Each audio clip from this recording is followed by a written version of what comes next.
So let's talk about the types of granulocytes. So these are going to be our white blood cells.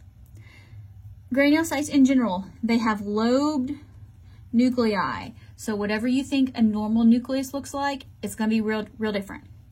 And within their cytoplasm, they are going to have granules. The first one we have, these are called neutrophils. All right, these are going to be your most numerous of all the 5 types. In their cytoplasm, they have granules, obviously, and neutrophils, meaning neutral loving.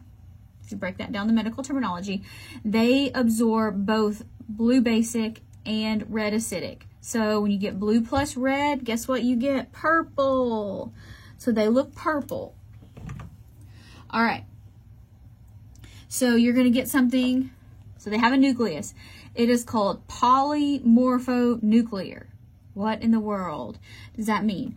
That means mini-shaped nucleus. So they are going to have this like really weird kind of looking, you're not even going to think it looks like a nucleus. Just kind of goes everywhere. And then they have granules, so it's going to look kind of polka dotted there. So there's the granules. What do? They are active phagocytes. So they eat things. These are big eaters. Mostly bacteria. Neutrophils tend to protect you from bacteria. How do they do that?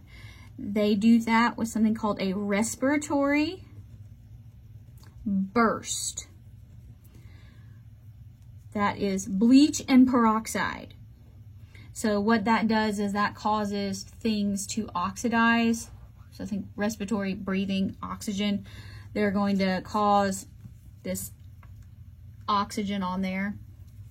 So this comes from their granules. So these granules here, bleach and hydrogen peroxide. So you have bleach in your body, whether you realize that or not.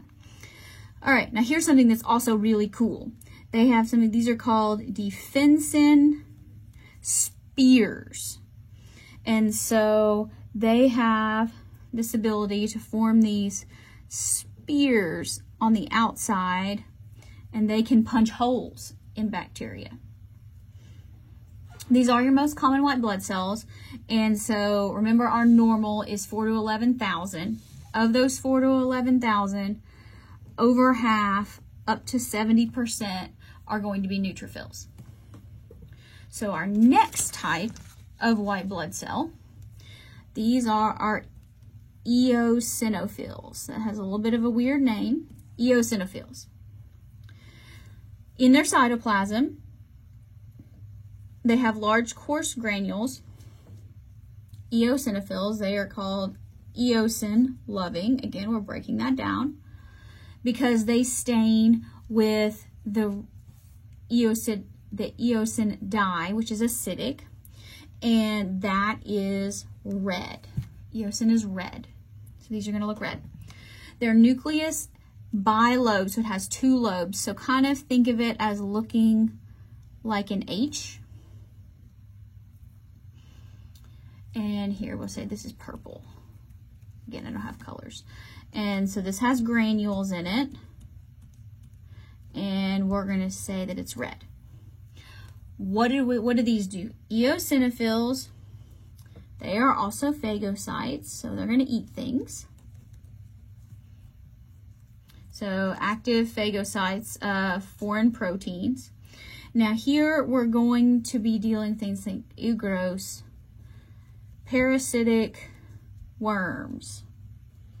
Again, we live in the U.S. This is not largely a concern, but if you're somebody who goes on a medical mission or is dealing with someone who or traveling or things, this could be a situation. So worms and protozoa, and also to the immune complexes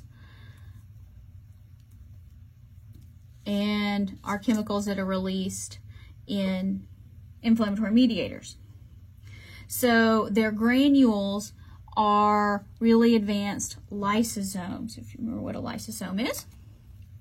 All right, because we don't really deal with parasitic worms and protozoa very often, don't have a lot of these. So remember, our normal is 4 to 11,000.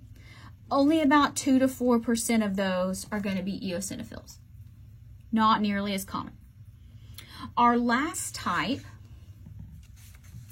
of granulocyte, these are basophils.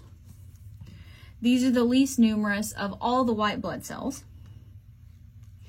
Their cytoplasm has some granules, but there's not too terribly many. And basophils meaning base-loving. Again, we're thinking about the right stain.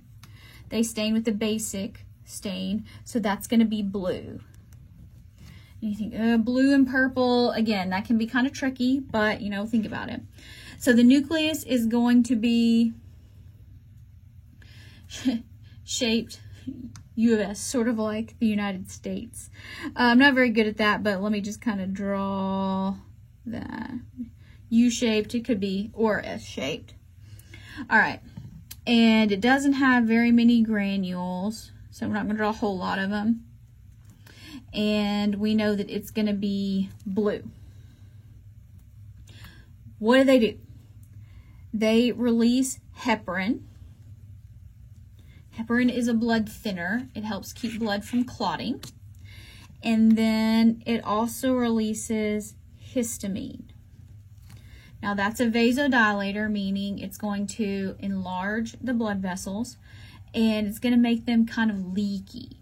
So when it does that, histamine also tells other white blood cells, we need help over here, we need help over here, something's wrong. So this actually, when basophils kind of get out of control, this has to do with allergies. And so, you know, take something that's called an antihistamine like Benadryl, makes things less leaky. So you can kind of think of it that way. All right, not very many. 4 to 11,000 is normal. Only 0.5 to 1% of those are going to be basophils.